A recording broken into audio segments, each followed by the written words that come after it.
Hi, everybody.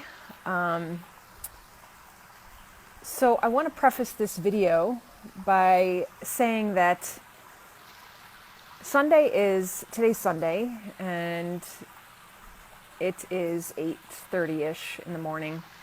And Sunday is my day to get up late, be lazy, and sit quietly and do some writing. I try to do it every day, but honestly, it doesn't always happen. And becoming more aware of the stillness. So I want to preface this by saying that you're getting me raw and real this morning. And the reason being, and this might be a little longer live video because it's not it's I want to talk about achieving greatness, and I don't want to water anything down. So and hi Joanne, this may be a little bit longer live video than I normally do because I don't want to water this topic down at all. It deserves a conversation.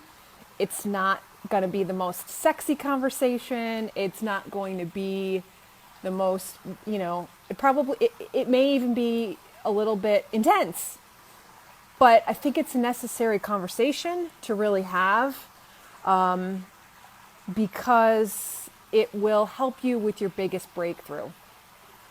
So that's my intention of this live video, is to help you really break through some of the mindset stuff that might be going on that's keeping you from achieving greatness. And by greatness, I mean whatever your definition of greatness is.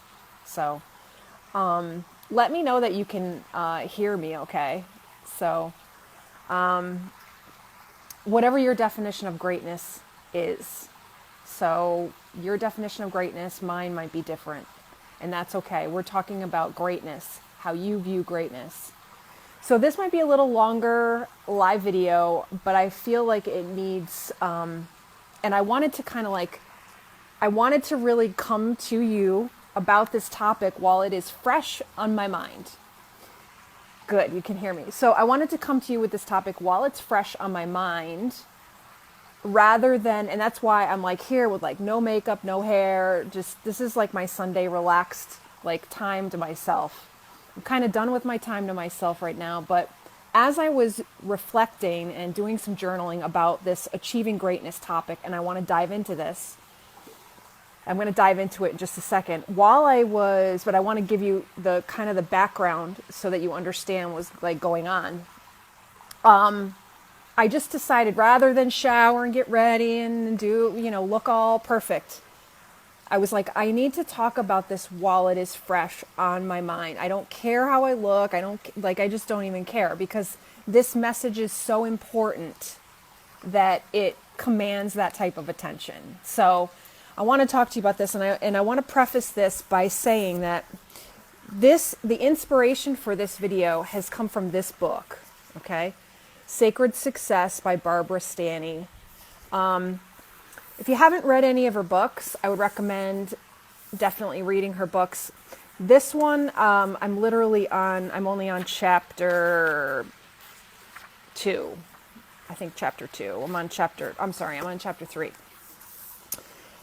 And at the end of each chapter, there's these exercises, and the exercises really prompted me today to talk about this achieving greatness topic.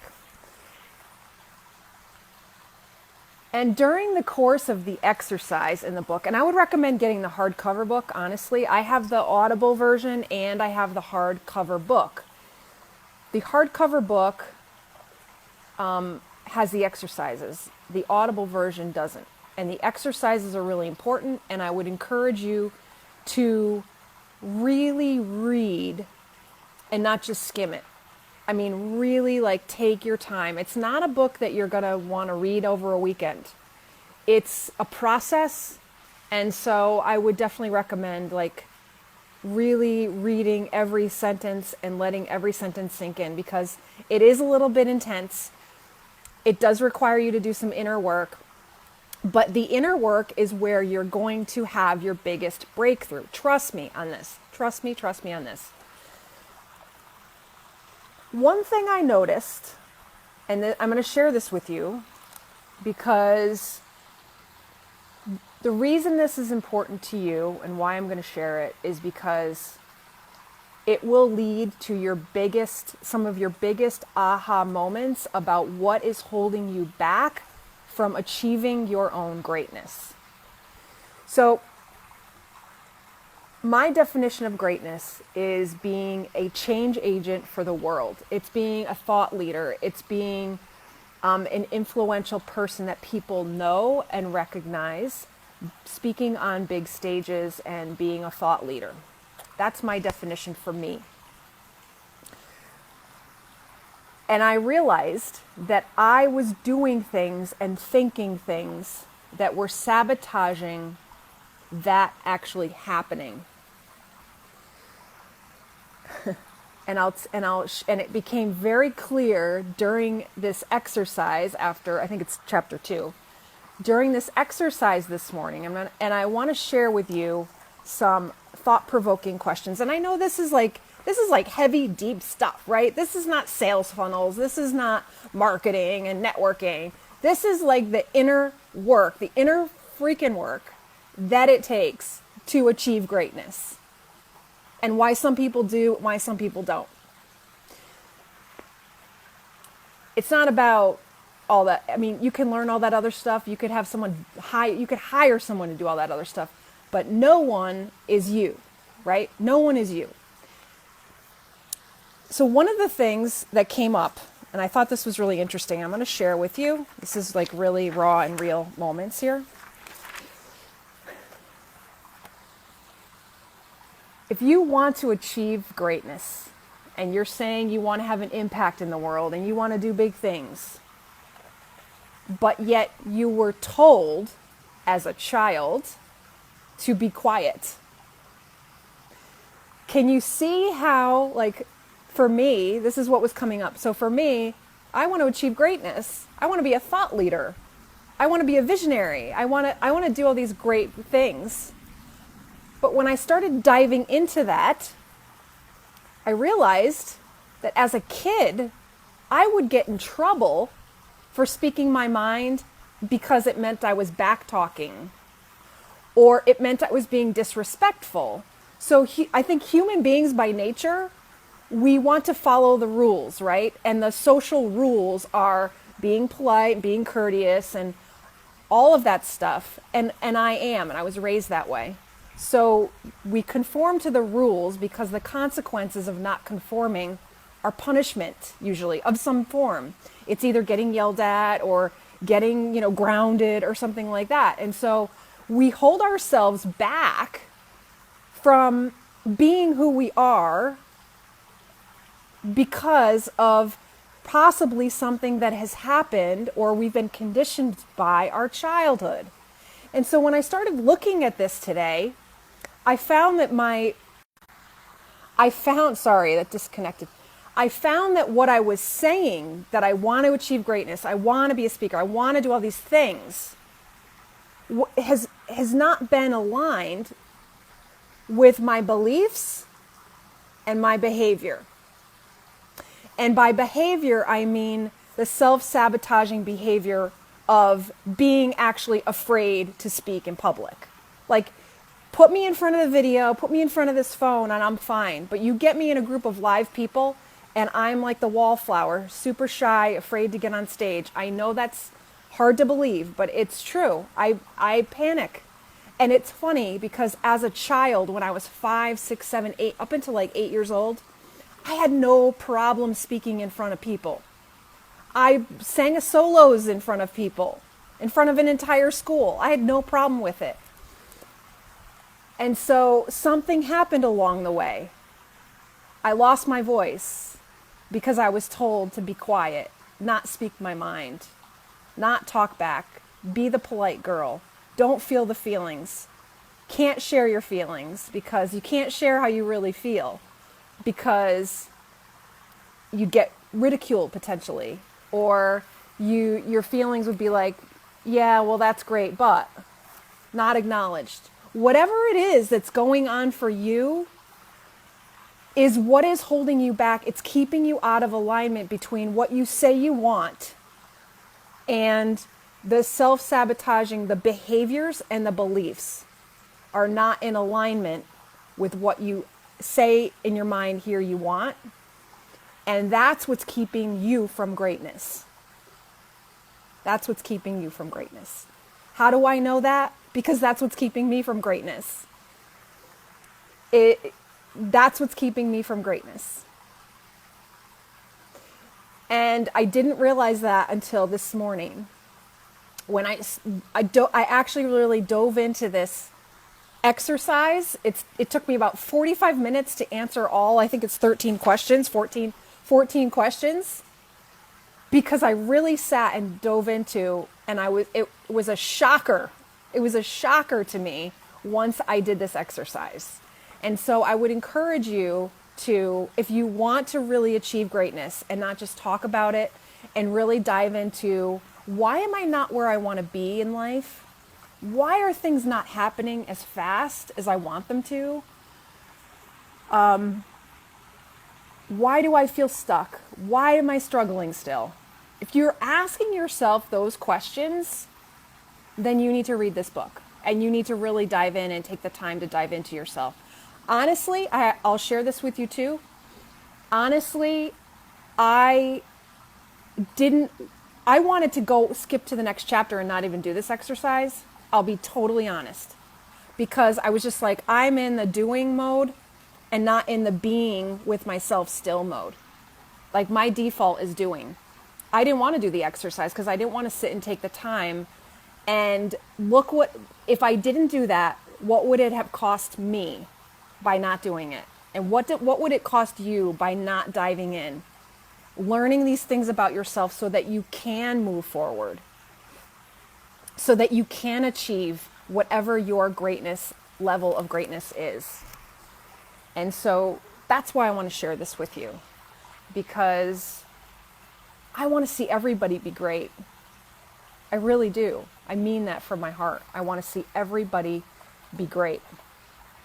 And that's why I'm here. That's why I am a coach and mentor, because I love the ripple effect that has on our world. And we need more. We need more and more and more in this world of meanness and hatred. We need more people that come from this place of love, impact, teamwork, community, seeing others succeed, helping, lifting as we climb, all of that. We need that. And you cannot help or be part of that unless you're actually doing this inner work to find out what's holding you back, what behaviors and beliefs are holding you back from achieving the greatness that you want to achieve. So it's one thing to talk about it, and it's another thing to actually start to change your beliefs and your behavior so that they're in alignment with what you say you want. That's where the work comes in. And that's why I do what I do beyond just helping people set up sales funnels and do marketing and make programs. All that stuff's great. But where the real success and where the real greatness lies is conquering this inner stuff. It's the non-sexy stuff. It's the stuff that's heavy and deep and no one wants to talk about. It's the crap. It's the crap. And, it's funny because it all makes me think. And when you think and you actually sit and be with yourself, you'll be a more expanded person. And so that's what I'm here for. So I would highly recommend, I have an itch right here on my, in between my eyebrows. Highly recommend this book. If you're watching on the replay, Barbara Stanny, I'm a huge fan of hers. Overcoming Under-Earning. It's all awesome stuff. And it really helps you break through. The Sacred Success book, the Overcoming Under-Earning, I think is geared more towards women. Sacred Success, if you're a guy watching this on the replay and you are thinking about starting your business, or you're an entrepreneur who has started a business, but you're not where you want to be. If it's really for anybody who's not where they want to be, right? Whether you're a male or female, Barbara talks, I think, to both genders in this book, and I think it's probably one of her best books yet. So, and it was written in 2014. So, I'm not sure a lot of people know about it yet. So I wanted to share all that with you.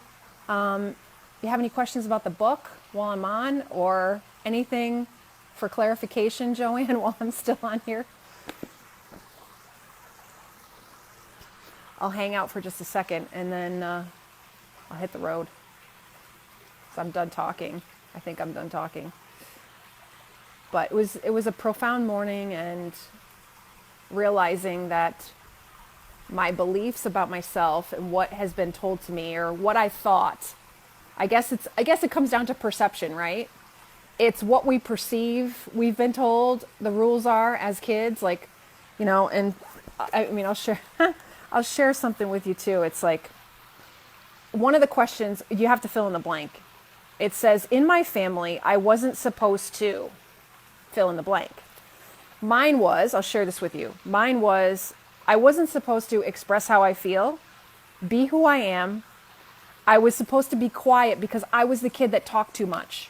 I got in trouble. I mean, go figure, right? I mean, everyone knows I can talk. I was the kid that got in trouble in school for talking too much. So, but that's who I was. But that over the years of being told you talk too much, guess what happened? It stifled who I really am inside. It stifled me. It was choking me. It choked me for 25 years.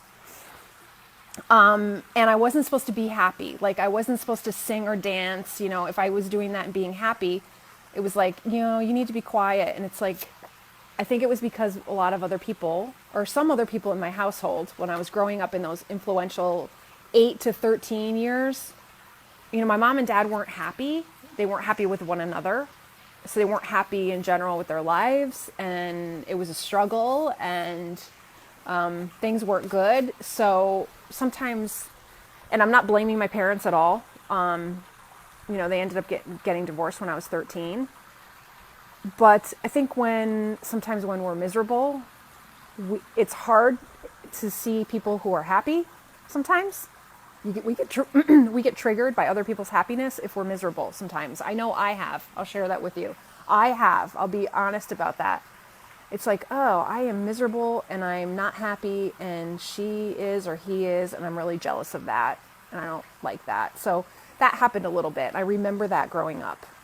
It may not have been the reality all the time, but that was my perception of what was going on, and that my perception of what I wasn't allowed to do, what I wasn't supposed to do, was the things that I just mentioned. That was my perception. Whether that was the reality, that was how I interpreted what I was being told from the outside world. So absolutely, parents do the best. And I'm sure, like, I've already told my daughters, I have probably messed you up somewhere along the way.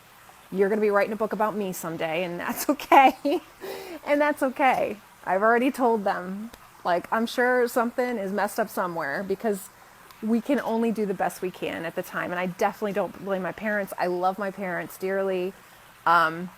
And it's just a process of learning how to undo what has been, like, ingrained in here for your life. So that's all we can do. Hope that was helpful. And we'll see. Joanne, thank you for being here. Whoever watched on the replay, thank you. I know this was like a long, intense live video, but I needed to do it the justice that it deserved, and I needed to lay the groundwork as to what was happening, what was kind of like the where this all came from was really important for me to kind of share. So go get the book. Have a great Sunday, and I will see you all soon.